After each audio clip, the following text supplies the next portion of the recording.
Ne vous taisez pas, parlez de lui. Shalom bien-aimés dans le Seigneur. Notre méditation du jour s'intitule « Ne vous taisez pas, parlez de lui ».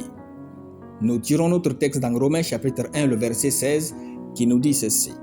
« Car je n'ai point honte de l'évangile. C'est une puissance de Dieu pour le salut de quiconque croit, du juif premièrement, puis du grec. » Alléluia. De plus en plus, les jeunes gens ont peur de parler de Jésus et surtout du salut.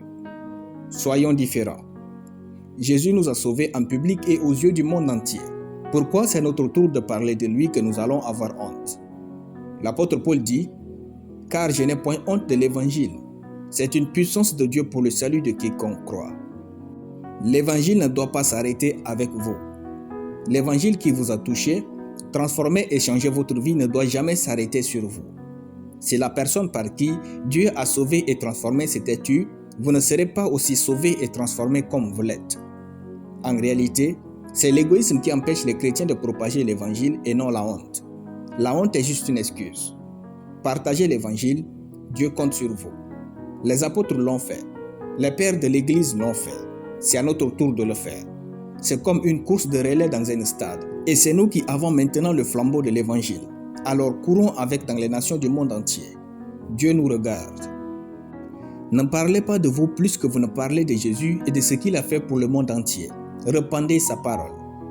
Surpassez votre égoïsme déguisé en honte et parlez de Jésus. Ne laissez pas votre monde être rempli des choses du diable. Parlez de Jésus et de son amour incomparable. Ne vous cachez pas derrière la prière. Sortez et cherchez des âmes pour Dieu. La Bible dit « Car le Fils de l'homme est venu chercher et sauver ceux qui étaient perdus. » Luc chapitre 19, le verset 10. Jésus a cherché les âmes et nous devons en faire de même. Dieu nous a laissés dans ce monde pour une chose, gagner des âmes. Ne vous défilez pas. Participez à l'expansion du royaume de Dieu, gagnez des âmes pour lui. Toutes ces choses que Dieu nous demande de faire est dans le but de sauver des âmes. Ne vous taisez pas. Partagez sa parole avec tous les moyens à votre disposition. Rassurez-vous d'avoir tout fait pour que quelqu'un entende la parole de Dieu et reçoive Christ dans sa vie. Notre succès dans le royaume de Dieu est déterminé par le gain des âmes et leur édification au travers de notre vie. Réfléchissez et trouvez comment vous allez parler de Jésus au monde entier. Raison pour laquelle le pain du ciel est né. Avec le pain du ciel, nous allons remplir ce monde de la parole de Dieu afin qu'il soit connu profondément et puissamment. Faites-en partie, rejoignez-vous à nous et partageons ces méditations avec les autres. Par vous, un inconnu peut entrer au ciel.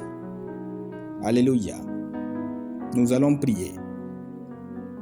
Merci Père pour le privilège de comprendre ta parole et de la partager avec force, joie et plénitude d'esprit dans ma génération, au nom de Jésus-Christ. Amen. La lecture biblique en une année, Jérémie chapitre 26 à Jérémie chapitre 30. Soyez bénis, c'était le pain du ciel.